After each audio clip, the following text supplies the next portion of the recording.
I'm Scarlett 32, and I've spent my entire life trying to please my impossible to satisfy mother. That Thanksgiving dinner was supposed to be like any other family gathering filled with subtle digs and backhanded compliments I'd learned to swallow. But when she shouted that I was nothing but a burden after I accidentally spilled cranberry sauce on her precious tablecloth, something inside me finally broke. Years of silent pain found its voice. If you're watching this right now, I'd love to know where you're from. Hit that like button and subscribe if you've ever had to stand up for yourself against family. Trust me, what happened next at that dinner table changed everything, and I think you'll want to hear it. Growing up in the affluent Boston suburb of Wellesley, I was raised in a sprawling colonial home with perfectly manicured lawns and a mother whose standards were just as meticulously maintained. Our house was frequently featured in local home tours, a testament to my mother Evelyn's impeccable taste and attention to detail. But behind those pristine walls lived a family that was anything but picture perfect.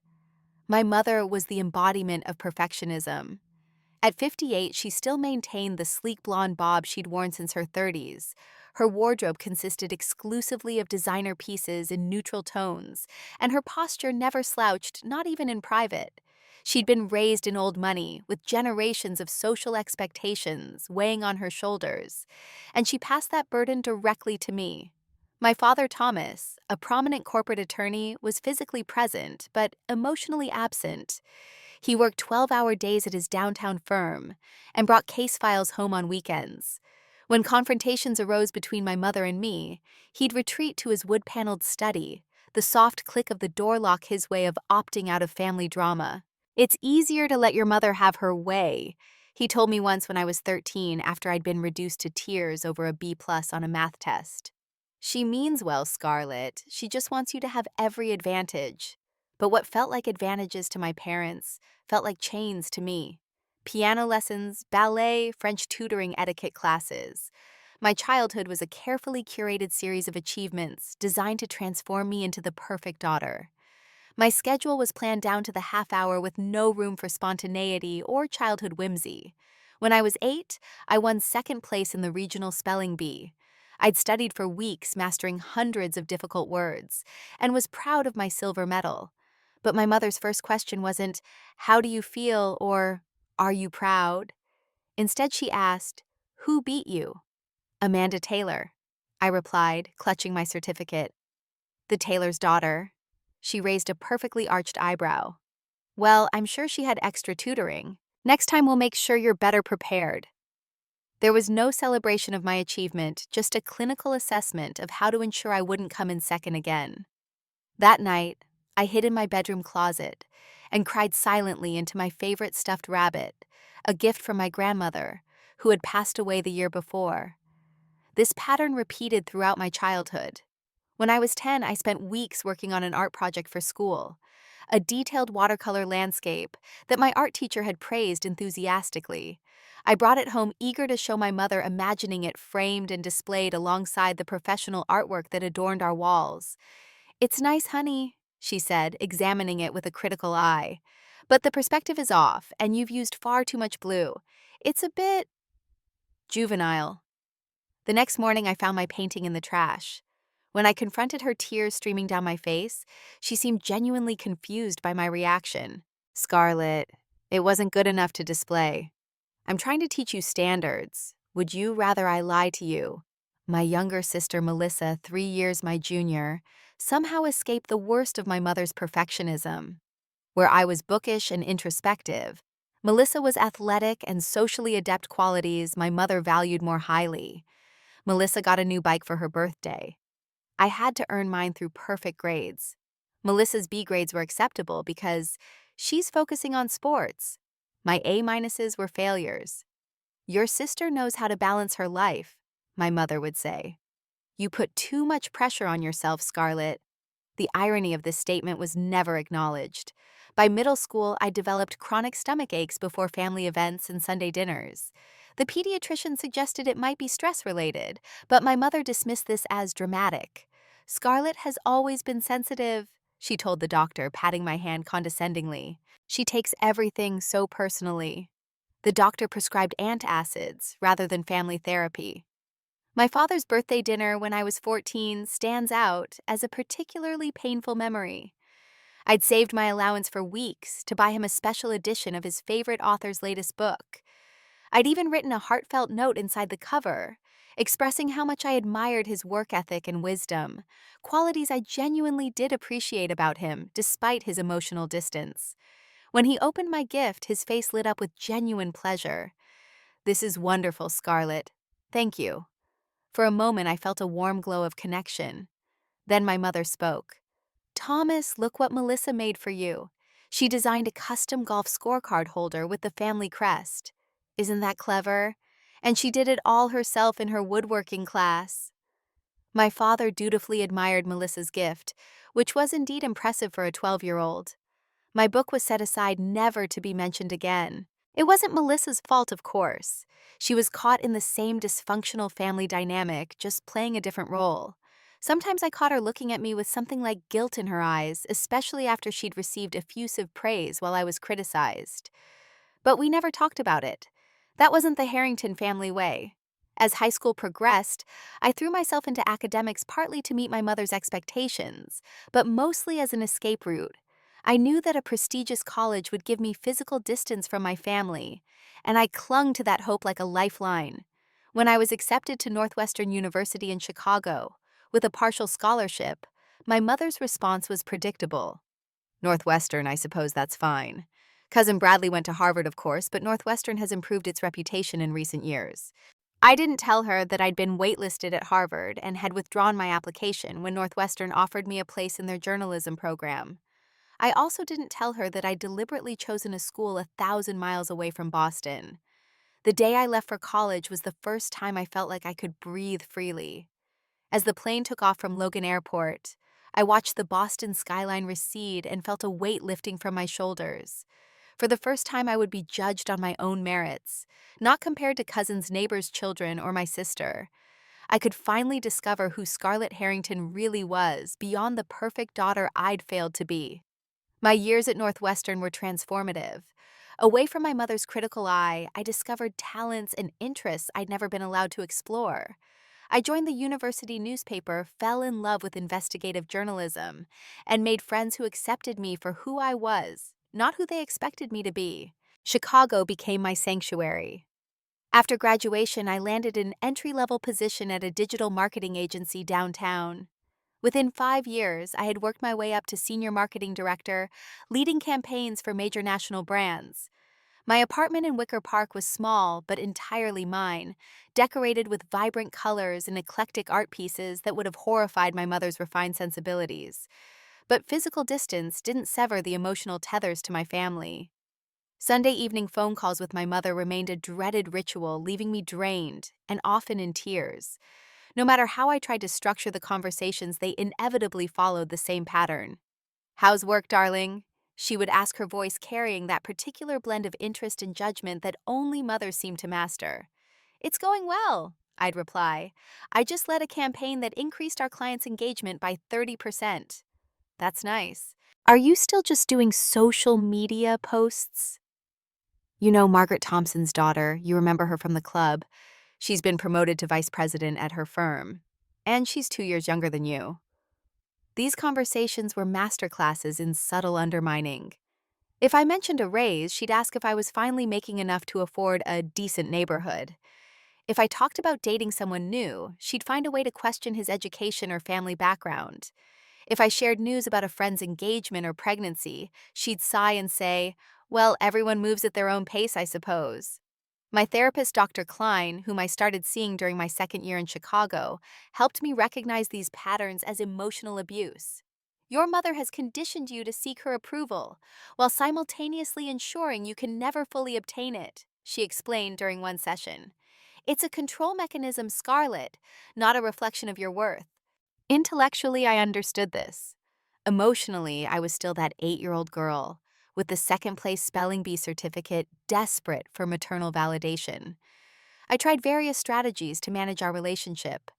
I limited calls to 20 minutes with a work emergency as an escape hatch. I practiced neutral responses to provocative statements. I even attempted to confront the issue directly once, which went predictably poorly.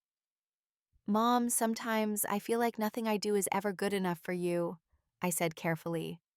Don't be ridiculous, Scarlett, she replied immediately. I'm incredibly proud of you. You're just so hard on yourself. You always have been. Remember when you cried for days over that art project in elementary school? You've always been hypersensitive to criticism. I've had to walk on eggshells around you your entire life. This masterful inversion, transforming herself from perpetrator to victim, left me speechless and doubting my own perceptions. Was I the problem? Was I too sensitive, too needy, too demanding? Dr. Klein helped me see these questions as part of the abuse cycle. This is gaslighting, she explained. She's rewriting reality to make you question your own experiences and feelings. Visits home for holidays became increasingly difficult as I developed healthier boundaries and perspectives in my independent life. The contrast between who I was in Chicago, confident, respected, capable, and who I reverted to in Boston, insecure, apologetic, diminished, was stark and painful. 2 Christmases ago, I had a panic attack in my parents' guest bathroom. I'd just received a prestigious industry award, but when I mentioned it at dinner, my mother had smiled thinly and said, "Well, I suppose these internet marketing things are becoming more legitimate these days." I excused myself, locked the bathroom door, and sat on the cold tile floor, trying to remember how to breathe as the room spun around me. That's when I decided to limit my visits home to absolutely necessary occasions. I skipped the annual summer gathering at my parents' Cape Cod house. I begged off from my father's birthday dinner, sending an expensive bottle of scotch instead. I cited work commitments for missing my second cousin's wedding. My mother noticed, of course. "Your career seems to keep you awfully busy," she remarked during one phone call. "I hope you're not using work to avoid your family responsibilities." The irony of her suddenly valuing family time when it served her purpose wasn't lost on me. It was during this period of careful distance that I met Michael. He was a client, the marketing director for a sustainable furniture company, and our professional relationship gradually evolved into friendship and then romance. Michael was warm, supportive, and insightful in ways that both attracted and terrified me. "You tense up when your phone rings and it's your mom," he observed after we'd been dating for a few months. "Your whole body language changes like you're bracing for impact." No one had ever noticed these subtle shifts before, or at least no one had cared enough to mention them. Michael saw me, really saw me, and that was both wonderful and uncomfortable. He was the first person outside of therapy where I felt safe enough to share the full reality of my family dynamic. We were having dinner at his apartment when my mother called, and he witnessed firsthand how a 10-minute conversation left me shaking and fighting tears. "That's not normal, Scarlett," he said gently, taking my hands in his. "That's not how families are supposed to interact." "It's just how she is," I replied automatically, the defense mechanism I'd developed over decades. "No," he said firmly. "It's how she chooses to be. There's a difference." As our relationship deepened, Michael encouraged me to establish stronger boundaries with my family. He never pushed me to cut contact. He understood that family relationships are complex. But he did help me see that I deserved better treatment. When Thanksgiving approached last year, I made the difficult decision to stay in Chicago rather than travel to Boston. My mother was predictably upset, but I held firm. Michael and I had a peaceful holiday with his sister and her husband, completely drama-free. For the first time, I experienced a family gathering that didn't leave me emotionally depleted. This year, however, was different. My father had undergone minor heart surgery in September. Nothing serious, but enough to remind me of his mortality. My sister Melissa, now a successful pediatric surgeon, had recently gotten engaged, and Michael had been dropping hints about our future together that made me think a proposal might be coming soon. It felt like the right time to return home to see if I could navigate family dynamics with my newfound strength and perspective. Perhaps with Michael by my side, I could maintain the boundaries I'd worked so hard to establish. "Are you sure about this?" Dr. Klein asked during our session the week before Thanksgiving. "You've made so much progress. Family gatherings tend to pull us back into old patterns." "I think I need to try," I replied. "I can't avoid them forever, and I have better tools now." "Just remember," she said, "you can always leave if it becomes too much. Having an exit strategy is not the same as running away."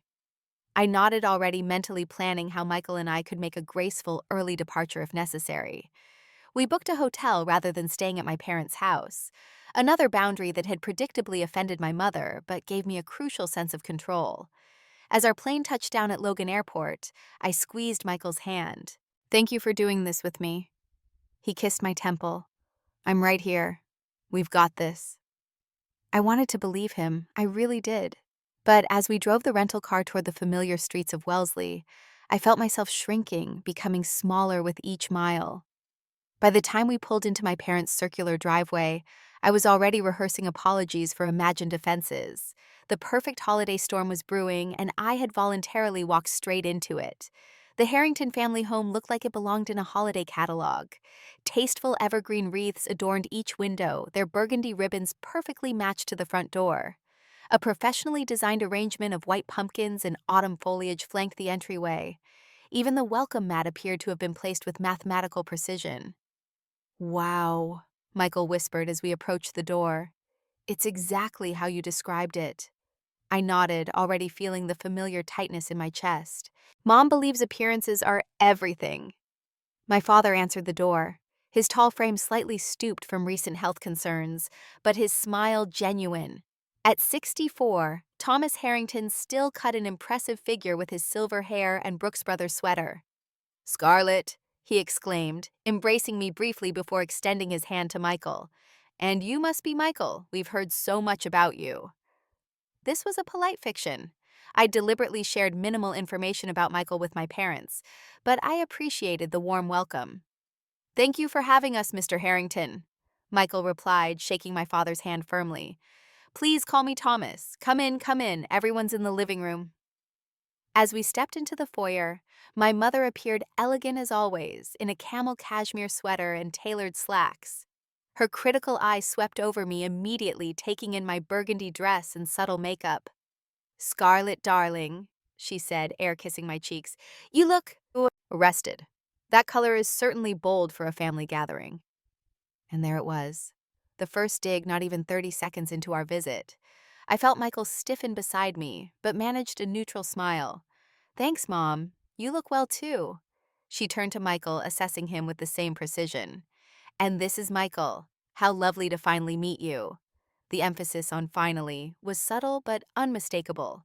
A reminder that we'd been dating for over a year, and this was their first meeting, implying this was somehow my fault rather than a boundary I'd deliberately established. Michael, bless him, was unflappable. "The pleasure is mine, Mrs. Harrington. Thank you for including me in your Thanksgiving celebration." "Of course," she replied. "We're always happy to welcome Scarlett's friends." The slight hesitation before "friends" was another calculated jab diminishing our relationship. I took a deep breath, remembering Dr. Klein's advice to pick my battles. "Let me show you where to put your things," my father interjected, perhaps sensing the tension. "The guest room is prepared, but Scarlett mentioned you're staying at the hotel." "Yes," I confirmed. "We thought it would be easier with our early flight back on Saturday." My mother's lips tightened almost imperceptibly. "Well, it's your decision, though. The guest room has a brand new mattress. Melissa and David are staying here, of course." Of course they were. My sister, the perfect daughter, would never dream of staying at a hotel instead of the family home. In the living room, I was relieved to see my Aunt Rebecca, my mother's younger sister, and my longtime ally. At 55, she had the same patrician features as my mother, but wore them with warmth rather than severity. Her husband, Uncle David, was deep in conversation with my sister's fiancé. "Scarlett," Aunt Rebecca exclaimed, crossing the room to embrace me. "You look wonderful. Chicago clearly agrees with you." "Thanks, Aunt Rebecca. This is Michael." My aunt embraced him without hesitation. "I've been dying to meet you. Scarlett's emails make you sound too good to be true." I felt myself relax slightly in my aunt's presence. She had always seen through my mother's perfect family facade and offered quiet support when possible. My sister Melissa entered from the kitchen, her surgical precision evident in the perfectly arranged charcuterie board she carried. At 29, she was the image of professional success. Harvard Medical School prestigious residency, now engaged to David, a fellow doctor from an equally affluent family. "Scarlett," she said, setting down the platter to hug me. "I was beginning to think you weren't coming." "I said I would," I replied, returning her hug. I know, but you've canceled before, she whispered low enough that our mother couldn't hear. There was no accusation in her tone, just statement of fact. This is Michael, I said, changing the subject. The famous Michael? Melissa smiled, extending her hand. It's about time we met the man who's been keeping my sister in Chicago. It's the other way around, Michael replied smoothly. She's the one keeping me there with her brilliance. I shot him a grateful look as Melissa's fiancé David joined us. More cousins arrived, Jake and his wife Sarah Heather, with her husband Ron and their 2-year-old son. The house filled with the controlled chaos that passed for family togetherness in the Harrington clan. Throughout the afternoon, my mother orchestrated the gathering like a symphony conductor, directing conversations, suggesting seating arrangements, and managing the precise timing of appetizers and drinks. Everything was perfect, from the temperature of the white wine to the arrangement of the cranberry orange relish in its crystal bowl. And throughout it all, the subtle digs continued. Scarlett, you've lost weight. Finally taking my advice about those spinning classes. That digital marketing must be doing well enough, though I always thought you'd be more suited to something in publishing with your writing talent. Michael, Scarlett tells us you're in sustainable furniture. That must be interesting. Though I imagine the profit margins are challenging compared to traditional luxury brands. Each comment was delivered with a smile, each barb wrapped in enough plausible deniability that responding would make me look oversensitive or paranoid. Michael squeezed my hand under the table, a silent reminder that he saw what was happening, that I wasn't imagining it. As we moved from the living room to the formal dining room for dinner, my mother pulled me aside under the pretense of asking for help with the table settings. Darling, is that the necklace you've chosen for tonight? She asked, eyeing the simple gold pendant Michael had given me for our anniversary. Yes, I replied, my hand automatically rising to touch it. Michael gave it to me. It's quaint, she said. I have some lovely pearls that would be more appropriate for Thanksgiving dinner. Why don't you run upstairs and I'll get them for you? This is fine, Mom, I said, striving to keep my voice steady. I like it. She sighed, the sound heavy with disappointment. As you wish. I just thought you might want to present your best self, especially with David's parents joining us for dessert later. The implication was clear. My best self wasn't the one I was currently presenting. As always, I was found wanting. I took a moment in the hallway bathroom, splashing cold water on my face and staring at my reflection. You are enough, I whispered to myself, repeating a mantra from therapy. You do not need her approval. When I returned to the dining room, everyone was finding their assigned seats. My mother had placed me between Uncle David and Cousin Jake's wife Sarah, with Michael across the table next to Melissa. Another strategic move to separate us. Aunt Rebecca caught my eye from across the table and gave me a sympathetic smile. She'd been witnessing these dynamics for decades. The table itself was a masterpiece of holiday perfection. Fine china that had belonged to my grandmother's sterling silver flatware crystal glasses, and an elaborate centerpiece of autumn flowers and candles. The turkey, when my father brought it in for carving, was picture perfect, as were all 12 side dishes that followed. Conversation flowed along predictable channels: Melissa's recent publication in a medical journal, Cousin Jake's promotion, the achievements of various family friends' children. I contributed when appropriate, keeping my remarks brief and positive, avoiding anything that might invite criticism. When the discussion turned to my recent promotion to senior marketing director, I felt Michael's encouraging look from across the table. It's a significant step up, I explained when my uncle asked what the new role entailed. I'm now overseeing all creative strategy for our top-tier clients with a team of 12 reporting to me. That sounds impressive, Uncle David said sincerely. It's nice they recognize your efforts, my mother interjected. Though I would have thought you'd be aiming for VP by now.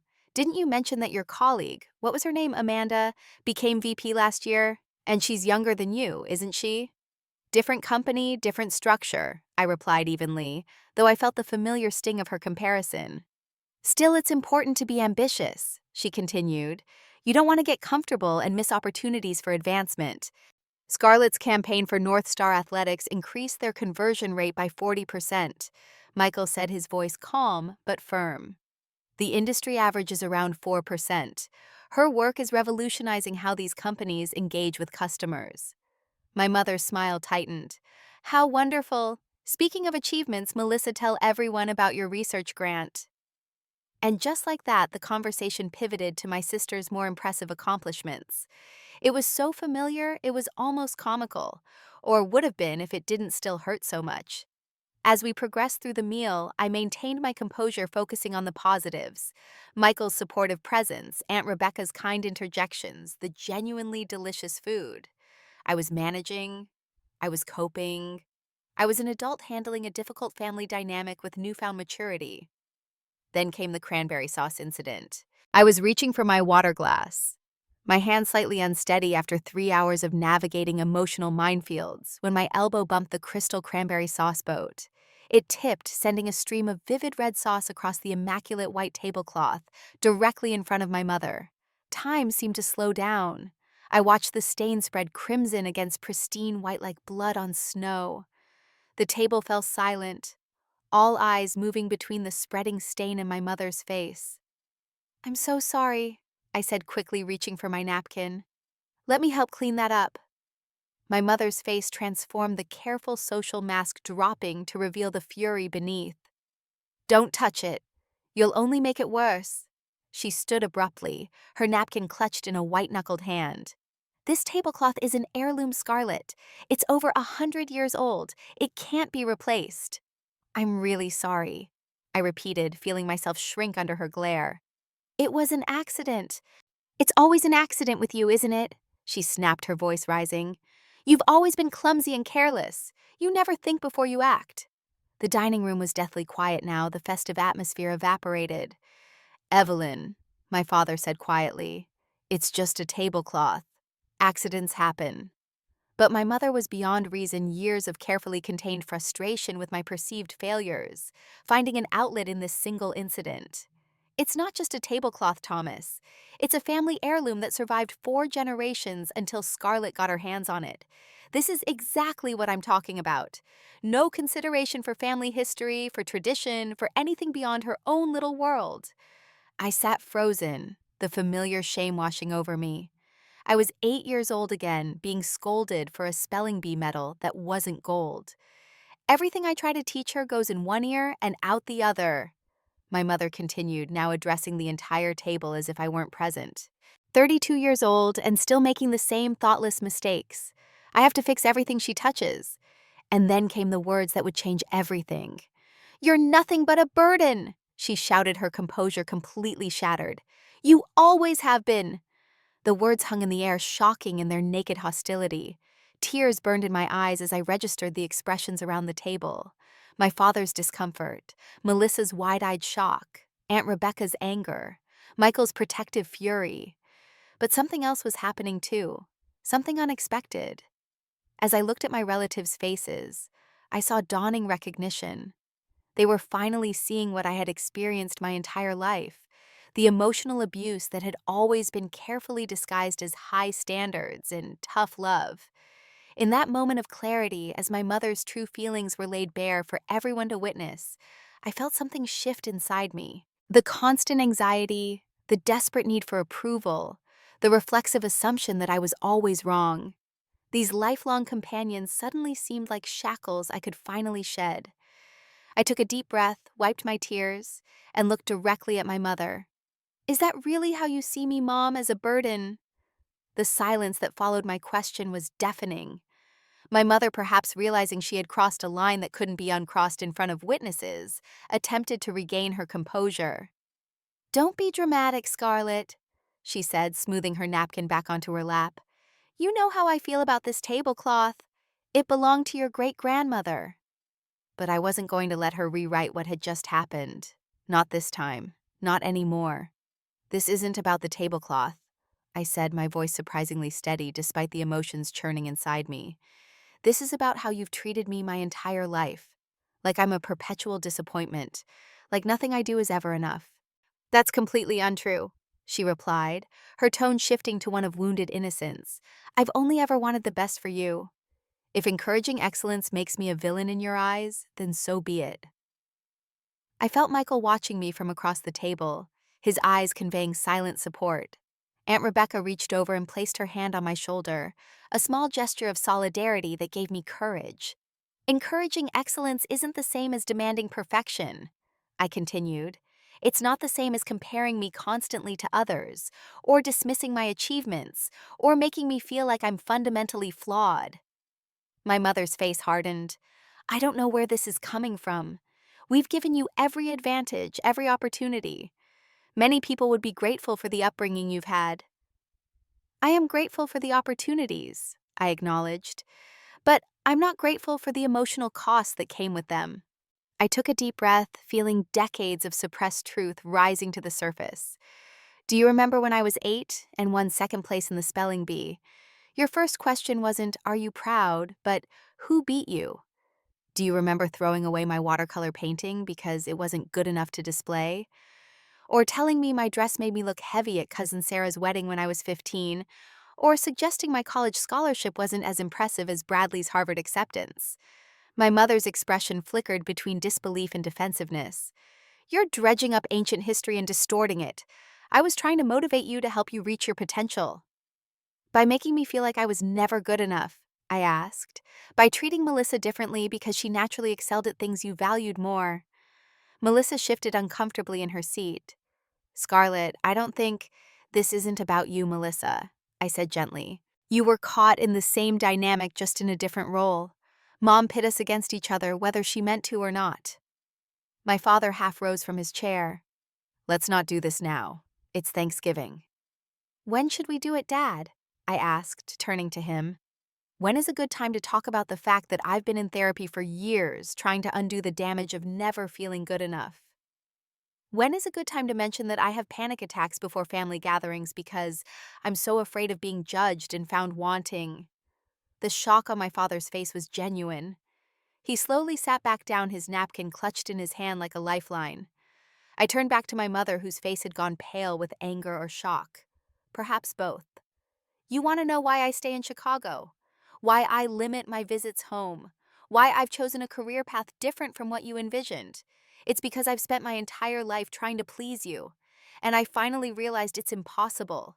Your standards aren't just high, they're deliberately unattainable. That way you always maintain the upper hand. This is absurd, my mother sputtered. You're embarrassing yourself, Scarlett. No, Mom, for the first time in my life I'm being honest, and not just with you, but with myself. I looked around the table at my extended family, many of whom were staring at their plates in uncomfortable silence. I've allowed this to continue by staying silent. We all have. Everyone in this family has witnessed how she treats me, and said nothing either because it was easier not to get involved, or because you didn't recognize it as harmful. Aunt Rebecca squeezed my shoulder. You're right, Scarlett. I should have said something years ago. I saw what was happening, but I told myself it wasn't my place to interfere. Thank you, I said, giving her a grateful look before continuing. Mom, there's something you should know. I was offered a position as marketing director at Lenson & Hayes in Boston 3 months ago. It's the kind of prestigious firm you've always wanted me to work for, with the kind of title you'd be proud to mention at your garden club luncheons. My mother's expression shifted, a spark of approval quickly tempered by confusion. And you didn't take it. Why wouldn't you tell us about such an opportunity? Because I knew that taking that job would be about pleasing you, not about what I actually want. And I'm done making life decisions based on your approval. I took another deep breath. I turned down the Boston job. Instead, I've accepted a position as creative director at Westridge Partners in Seattle. Michael and I are moving there in January. The table fell silent as everyone processed this revelation. My mother's face cycled through shock, anger, and something that looked almost like fear. Seattle. That's across the country. Why would you make such a decision without consulting your family? Because it's my life, Mom, my decision. And for once, I'm choosing what makes me happy, not what might finally earn your approval. I felt tears welling up again, but didn't try to hide them this time. I love you. I've spent my entire life trying to be the daughter you wanted, but I can't do it anymore. It's killing me, literally making me sick. My voice broke slightly, but I pushed on. If we're going to have a relationship moving forward, it needs to be based on acceptance and respect, not criticism and judgment. I'm not asking you to change who you are, but I am asking you to consider how your words and actions affect me. The silence that followed was absolute. No one moved. No one spoke. It was as if the entire room was holding its breath, waiting to see what would happen next. My mother's face had gone completely blank, her social mask firmly back in place. When she finally spoke, her voice was cold and controlled. "Well, I think you've made yourself quite clear. If you'll excuse me, I need to attend to this tablecloth before the stain sets." She stood and left the dining room with rigid dignity, the swinging door to the kitchen the only evidence of her departure. I exhaled slowly, suddenly aware of how fast my heart was beating. What had I done? After decades of carefully avoiding confrontation, I had finally spoken my truth, in the middle of Thanksgiving dinner no less. Part of me wanted to run after my mother to apologize to take it all back. But a stronger part knew that I couldn't retract these words without retracting myself along with them. I looked around the table at the stunned faces of my family, bracing myself for their judgment or anger. But what I saw instead surprised me. "It's about damn time," Aunt Rebecca said, breaking the silence. "I've watched this happen for 30 years, and I'm ashamed I never spoke up. Evelyn has always been difficult. But what she's done to you goes beyond difficult, Scarlett. It's been cruel." "Rebecca," my father protested weakly. "No, Thomas, you know it's true. You've enabled it by looking the other way, by always keeping the peace instead of protecting your daughter." My father's face crumpled slightly, a flash of genuine remorse crossing his features. I thought it was just Evelyn's way, that you understood she meant well." "Did she, though?" I asked quietly. "Did she mean well when she told me at 16 that no boy would ask me to prom if I didn't lose 15 pounds? Or when she said my writing was derivative and simplistic when I showed her my first published article, was that meaning well?" My father had no answer, just a pained expression that suggested he was seeing these incidents in a new light. To my surprise, my cousin Jake spoke up next. "I've dreaded these family gatherings for years because of how Aunt Evelyn treats people. Not just you, Scarlett, though it's always been worse with you. The constant comparisons, the backhanded compliments, the way she makes everyone feel slightly inadequate. It's exhausting." His wife Sarah nodded in agreement. "The first Christmas I spent with this family, I went home and cried because your mother made 3 separate comments about my unique approach to gift wrapping. I thought it was just me being sensitive." "It's not just you," I assured her. "It's her pattern." Melissa, who had been silent throughout the exchange, finally spoke. "I felt it too," she said quietly. "Just differently. I was the good daughter, but that came with its own pressure. If I got an A-, I was letting her down. If I gained 5 pounds, I was being careless with my appearance. Nothing was ever quite good enough." This admission from my sister, who I'd always seen as immune to our mother's criticism, hit me hard. We'd been pitted against each other for so long that I'd failed to see how the same dynamic had hurt her too, just in different ways. "I'm sorry, Mel," I said. "I never realized." She gave me a sad smile. "We never talked about it. That's not the Harrington way, is it? Keep it all under the surface, maintain appearances at all costs." The kitchen door swung open, and my mother reappeared, a spray bottle of stain remover in one hand and a damp cloth in the other. She ignored our conversation completely, focusing on the cranberry stain with single-minded determination. "Mom," I said gently, "can we talk about this?" "There's nothing to discuss," she replied, not looking up from her task. "You've made your feelings quite clear, and you're entitled to them, however misguided they may be." "Evelyn," Aunt Rebecca started, but my mother cut her off with a sharp look. "I don't recall asking for your input, Rebecca. This is between me and my daughter." "That's the problem right there," I said. "You don't want input, you don't want dialogue, you want compliance and admiration, nothing else." My mother straightened up, her expression frigid. "If that's how you choose to see me after everything I've done for you, then there's really nothing more to say, is there?" The finality in her tone was unmistakable. This conversation was over, at least for now. Michael, who had been silently supportive throughout, finally spoke. "Scarlett, maybe we should head back to the hotel, give everyone some space." I nodded, grateful for his suggestion. "I think that's a good idea." As we stood to leave, my father rose as well. "You don't have to go." "Yes, Dad, I think we do," I replied. "But I'm not running away. We can talk tomorrow if you'd like." He nodded, looking older and more tired than I'd ever seen him. Melissa and David offered to walk us out, and Aunt Rebecca insisted on hugging me again before we left. "I'm proud of you," she whispered in my ear. That took immense courage. As Michael and I drove back to our hotel in silence, I felt a complex mixture of emotions: liberation and guilt, relief and anxiety, sadness and hope. I had finally spoken my truth after decades of silence, but I had no idea what would come next. "Are you okay?" Michael asked as we pulled into the hotel parking lot. "I honestly don't know," I replied. "Part of me feels like I just burned down my entire family relationship. Another part feels like I can finally breathe." He took my hand and kissed it gently. "Whatever happens next, I'm here. And for what it's worth, I've never been more proud of anyone in my life." That night, as I lay in the hotel bed staring at the ceiling, my phone buzzed with a series of text messages. From Aunt Rebecca: "Call me tomorrow. I love you. And I'm here for you, whatever you need." From Jake: "That was long overdue. Let's grab coffee before you head back to Chicago." From Melissa, most surprisingly: "I'm sorry I never stood up for you. Can we meet tomorrow, just the two of us?" And finally from my father: "Your mother is upset, but I think she needed to hear some of what you said. I know I did. I love you, Scarlett." Nothing from my mother, but I hadn't expected there would be. As I set my phone aside and closed my eyes, I realized something remarkable.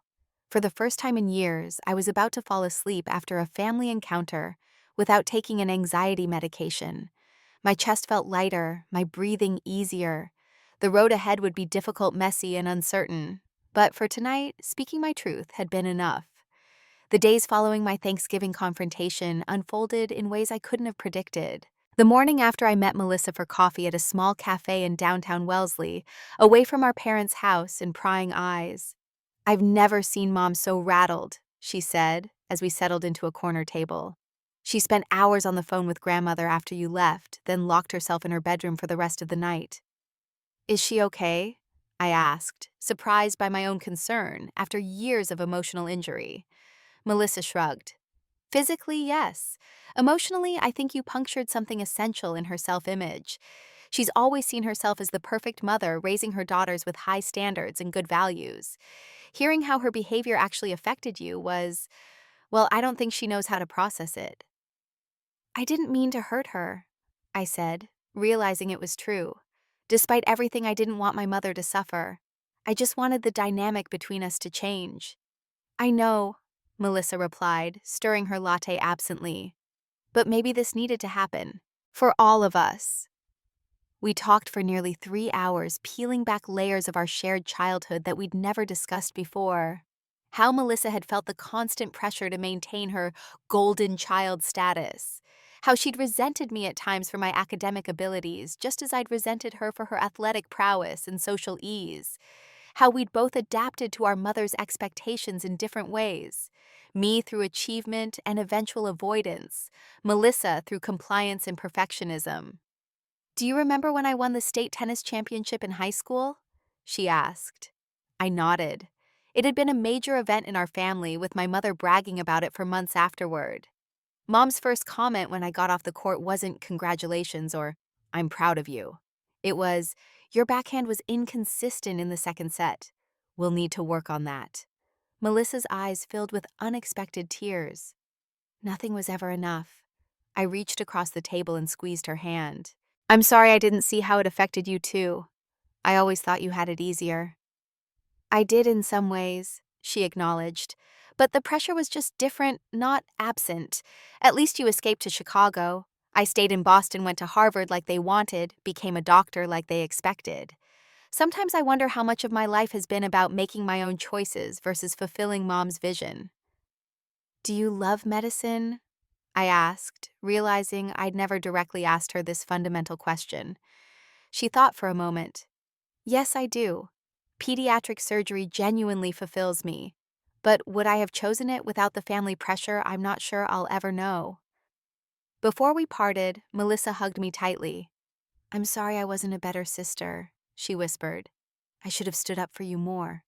We were both just trying to survive, I replied, returning her embrace. But maybe we can be better sisters to each other now. Later that day, I met with my father at his club. He seemed smaller somehow, less certain of himself, as we sat in leather armchairs overlooking the pristine golf course. I've been doing a lot of thinking, he said after we'd exchanged awkward pleasantries, about what you said, about how your mother and I raised you. I waited, giving him space to continue. I always thought I was doing the right thing by supporting your mother's methods. She came from a certain background with certain expectations about how children should be raised. But I see now that by not intervening, I was complicit in hurting you. You were, I agreed gently. But I understand why. Confrontation has never been your strong suit, Dad. He gave a rueful smile. No, it hasn't. It was always easier to retreat to my study than to stand up to your mother when she went too far. I told myself it was just her way of showing love, that she wanted the best for you girls. I believe she did want the best for us, I said. But her version of best was so narrow, so specific, that we could never quite achieve it. My father nodded, his eyes sad. I spoke with your mother this morning, really spoke to her perhaps for the first time in years. I told her that I agreed with much of what you said, that I thought her treatment of you had been unfair and harmful. I stared at him in surprise. This was unprecedented. My father actually confronting my mother about her behavior. How did she take it? I asked. About as well as you'd expect, he replied with a grimace. She accused me of betraying her, of turning against her when she needed my support most. But I held firm, Scarlett. I told her that if she wanted to maintain a relationship with you, with both our daughters, she needed to reflect on her behavior and consider making changes. I felt a surge of gratitude and something like pride. Thank you, Dad. That couldn't have been easy. It wasn't, he admitted, but it was necessary. I should have done it years ago. He hesitated, then added, I can't promise she'll change overnight. People rarely do, especially at our age. But I think you've given her something to think about. Given us all something to think about. We parted with a hug that felt more genuine than any we'd shared in years. The next day, Michael and I were scheduled to fly back to Chicago. I hadn't heard directly from my mother since the confrontation, and I was uncertain whether to reach out before leaving. After consulting with Dr. Klein via a brief phone session, I decided to send a simple text. Mom, I'm sorry our Thanksgiving ended the way it did. I meant what I said, but I also meant it when I said I love you. I'm flying back to Chicago today, but I'm open to talking when you're ready. I didn't expect a response, and for several hours none came. We were at the airport waiting to board our flight when my phone finally buzzed with her reply. Safe travels. We'll talk soon. It wasn't much, but from my mother it was something. An acknowledgement, at least, that there was more to say. The weeks that followed were a strange mixture of liberation and uncertainty. Back in Chicago, I threw myself into preparations for our move to Seattle, wrapping up projects at work and beginning to pack up my apartment. Michael and I found a beautiful rental house in the Queen Anne neighborhood, with views of Puget Sound, and my new employer arranged a relocation package that made the transition smoother. Throughout December, I continued my weekly sessions with Dr. Klein, processing the aftermath of the Thanksgiving confrontation and preparing for the changes ahead. What you did took enormous courage, she told me during one session. You disrupted a family dynamic that's been in place for decades. That's bound to create ripples. I still feel guilty sometimes, I admitted, like I ruined Thanksgiving for everyone. Did you, though? She asked. From what you've told me, your confrontation opened up important conversations with your sister, your father, even your extended family. Sometimes systems need to be disrupted before they can heal. She was right, of course. My honest outburst had initiated changes I never could have anticipated. Melissa and I were texting daily now, sharing more openly than we ever had before. My father called weekly, our conversations awkward at times, but increasingly genuine. Even my cousins had reached out, expressing support and sharing their own experiences with my mother's critical nature. But from my mother herself, there was mostly silence. A few brief texts, a formal Christmas card, but no real engagement with what had happened or what might come next, until the week after Christmas when she called unexpectedly one evening. Scarlett, she said when I answered, her voice carefully neutral. I hope I'm not disturbing you. No, not at all, I replied, signaling to Michael that I needed some privacy. How are you, Mom? I'm managing, she said after a pause. Your father tells me you're proceeding with the move to Seattle. Yes, we leave January 15th. Another pause. I see. Well, I was wondering if perhaps we might talk before then, face to face, not over the phone. I felt a flutter of anxiety but pushed through it. I'd like that. I'll be in Boston the first weekend of January to finalize some paperwork. We could meet then. That would be acceptable, she said, her formality a shield against whatever emotions might be lurking beneath. Perhaps at the Four Seasons for tea neutral territory, as they say. I almost smiled at the suggestion. So like my mother to choose the most elegant setting for what would undoubtedly be a difficult conversation. That sounds perfect. Scarlett, she added just before hanging up. I've been doing some reading on emotional intelligence and family dynamics. Your father suggested it. The admission stunned me into momentary silence. My mother reading self-help books at my father's suggestion. The world had indeed turned upside down. That's great, Mom, I finally managed. Yes, well, she replied briskly. I'll see you in January. The first Saturday of January found me sitting in the elegant lounge of the Four Seasons Hotel trying not to fidget as I waited for my mother. I'd chosen my outfit carefully. Professional, but not stuffy, a subtle power move to remind myself that I was an accomplished adult, not a child seeking approval. My mother arrived precisely on time, elegant as always, in a camel cashmere coat and pearls. She looked older, somehow more vulnerable, though her posture remained perfect as she approached my table. Scarlett, she said, removing her gloves with practiced grace. Thank you for meeting me. Of course, I replied, watching as she settled herself and signaled to the waiter. Once tea had been ordered and served, my mother finally met my eyes directly. I've been thinking about what you said at Thanksgiving, about how my expectations have affected you. I nodded, giving her space to continue. It wasn't easy to hear, she admitted. My first instinct was to dismiss it as overdramatization, but your father and I have had several long conversations, and I've spoken with my therapist as well. Your therapist. I couldn't hide my surprise. I didn't know you were seeing someone. A flash of something like embarrassment crossed her face. Yes, well, it's recent. Dr. Feldman specializes in family relationships. Your father insisted, and for once, I decided to listen. She took a careful sip of her tea before continuing. I still believe in high standards, Scarlett. I won't apologize for wanting excellence from my daughters, but I can see now that perhaps my methods were counterproductive. Coming from my mother, this was tantamount to a full confession. I felt tears prick at the corners of my eyes, but blinked them back. I didn't want to hurt you, I said softly. I just couldn't keep pretending everything was fine when it wasn't. No, I suppose you couldn't, she agreed. You've always been more sensitive than I am, more like your grandmother, my mother, in that way. I never understood her emotional nature either. This was new information. My mother rarely spoke about her own upbringing. What was she like? I asked. My mother's expression softened slightly. Artistic, impractical, always reading poetry when there were household matters to attend to. My father was very strict with her, with all of us. Nothing was ever quite good enough for him. The parallel was so obvious that I wondered how she could miss it, but I remained silent, letting her continue. I promised myself I would be different, she said, surprising me. More practical, more focused. I thought I was giving you and Melissa the structure and guidance I never had.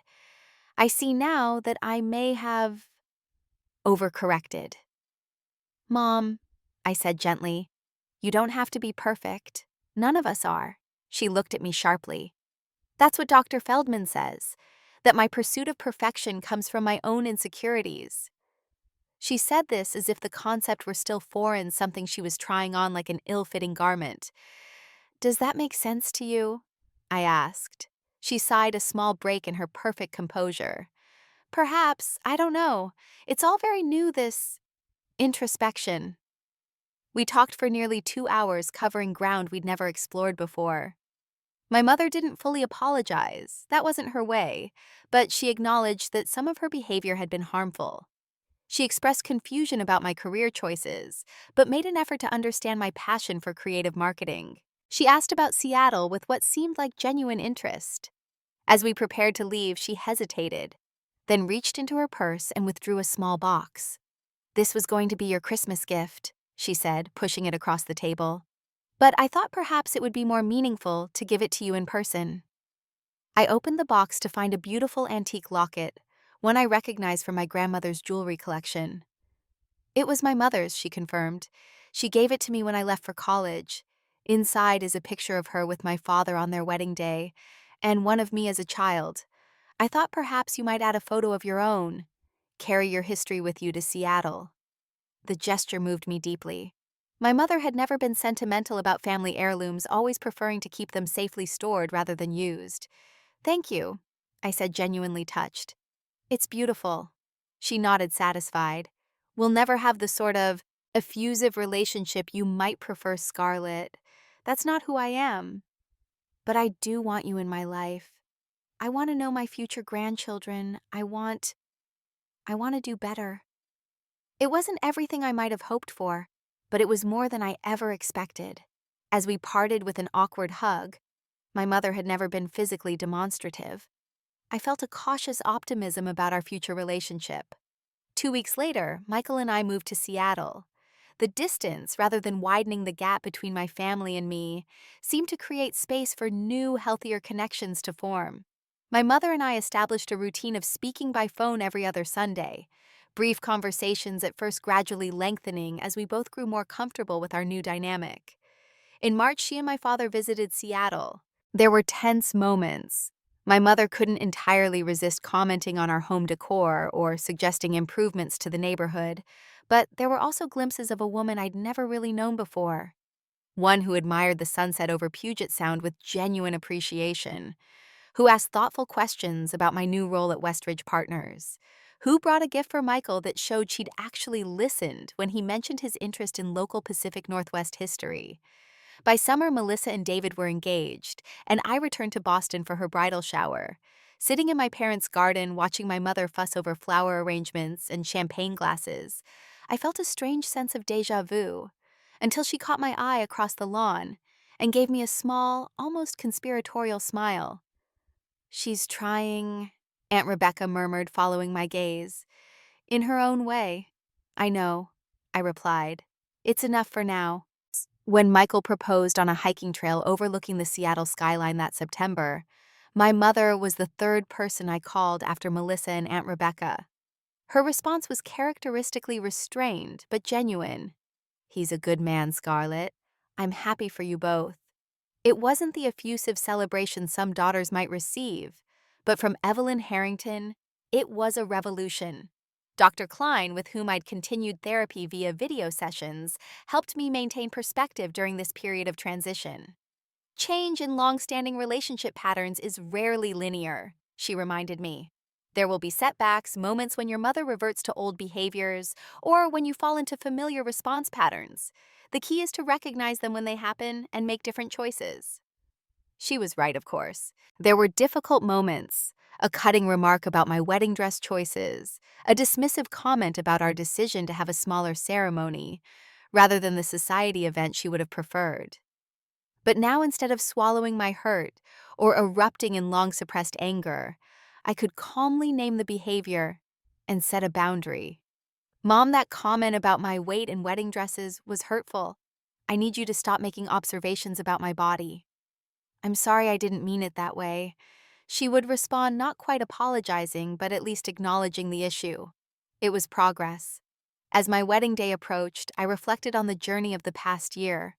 From that explosive Thanksgiving dinner to planning a celebration, where I genuinely wanted both my parents present, not out of obligation, but out of love and a desire to share my joy with them. It wasn't a perfect healing. There were still scars, still moments of tension, and old hurts resurfacing. But there was also something new growing in the space where silence and resentment had once festered. The night before my wedding, my mother requested a private moment with me at the hotel where our families were staying. To my surprise, she came to my room in casual clothes, something I'd rarely seen, with a bottle of champagne and 2 glasses. "I thought perhaps we might have a toast," she said, looking uncharacteristically uncertain. "Just the two of us." As we sat on the balcony overlooking Elliott Bay, she said something I never thought I'd hear from her lips. "I'm proud of you, Scarlett. Not because of your job title or your address or who you're marrying, though Michael is a fine man. I'm proud of you for becoming your own person even when I made that difficult." The words washed over me like a healing balm, soothing wounds I'd carried for so long. They had become part of my identity. "Thank you, Mom," I said, my voice thick with emotion. "That means more than you know." She nodded, uncomfortable with the emotional weight of the moment, but pushing through it nonetheless. Another small victory. "I wasn't a perfect mother," she said, staring out at the water rather than meeting my eyes. "I may never be the mother you deserved, but I am trying to be better than I was." "That's all any of us can do," I replied. "Try to be better today than we were yesterday." As the Seattle sunset painted the sky in shades of pink and gold, I realized that speaking up that Thanksgiving had been the bravest and most necessary thing I'd ever done. Not because it had magically fixed everything — life isn't that simple — but because it had created an opening for truth, for growth, for a different kind of relationship than the one we'd been trapped in for decades. Some family wounds never fully heal. Some patterns are too deeply ingrained to completely rewrite. But naming them, bringing them into the light, refusing to participate in the conspiracy of silence, these acts of courage can transform what once seemed hopeless into something new and unexpectedly beautiful. Like a broken bone that once properly set can grow back stronger at the point of fracture, our broken family bond was slowly healing into something more resilient than before. Not perfect, not without its aches and sensitive spots, but functional, real, honest. And in that honesty, I finally found the freedom I'd been seeking all my life. 5 years have passed since that life-changing Thanksgiving dinner. My life today would be unrecognizable to the woman I was then, the woman who spent decades swallowing her truth to keep the peace, who measured her worth by her mother's impossible standards, who lived in constant fear of disappointing others. Michael and I have built a beautiful life in Seattle, with a home overlooking the water and careers that fulfill us. 2 years ago, we welcomed our daughter Lily, named after my grandmother, my mother's mother, whose artistic sensitivity I apparently inherited. Watching my mother with Lily has been a revelation. The critical, perfectionistic woman who raised me transforms into someone gentler, more patient when she's with her granddaughter. "She's different with Lily," I remarked to Melissa during her last visit. "More playful." "She's different with everyone now," Melissa replied.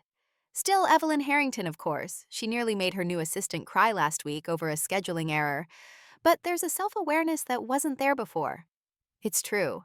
My mother will never be warm and fuzzy, never be the type to freely offer hugs and verbal affirmation.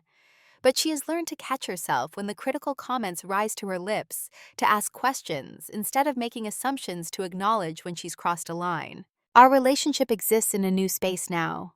Not the false perfection she once demanded, not the complete estrangement I once feared, but something real and honest. We speak twice a month by phone. She and my father visit Seattle quarterly. We return to Boston for major holidays, staying in a hotel rather than the family home, a boundary I maintain for my own well-being. The change hasn't been limited to my relationship with my mother. My father, in his quiet way, has become more engaged, more present. He retired last year and has discovered a passion for woodworking of all things. He built Lily a rocking horse for her first birthday, his hands creating something simply for the joy it would bring his granddaughter. Melissa and I have developed the genuine sisterly bond that our mother's manipulative comparisons once prevented.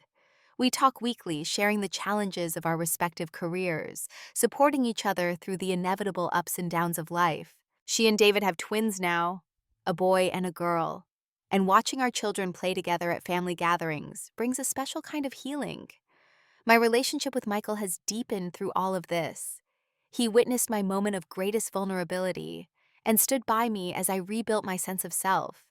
His unwavering support gave me the courage to maintain boundaries, even when it was difficult to resist falling back into old patterns of people pleasing and self silencing. Perhaps most importantly, I found my own voice, not just in that single moment of speaking up, but in the daily choices to honor my needs, to express my truth, to live authentically. I no longer measure my worth by external validation or achievement. I no longer apologize for taking up space in the world. That's not to say the journey has been easy or linear. There have been setbacks, moments when old wounds reopened, times when my mother reverted to familiar critical patterns, or when I fell into habitual responses of shame and anxiety. The difference now is that we have tools to recognize these moments and choose different paths. Last Christmas, my mother made a cutting remark about a parenting choice Michael and I had made regarding Lily's sleep schedule. In the past, I would have either silently absorbed the criticism or exploded with years of pent-up resentment. Instead, I calmly said, "Mom, we've researched this approach, and it works for our family. I need you to respect our decisions about Lily, even if you would choose differently." She bristled, initially, old defenses rising. But then something remarkable happened. She took a deep breath, visibly recalibrated, and said, "You're right. She's your daughter. I apologize for overstepping." The moment passed without drama, without lingering tension, without the emotional devastation such exchanges once caused.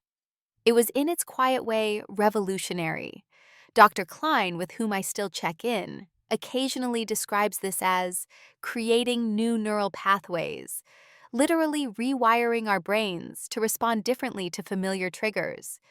The old pathway doesn't disappear, she explained, but with consistent practice, the new one becomes stronger, more automatic.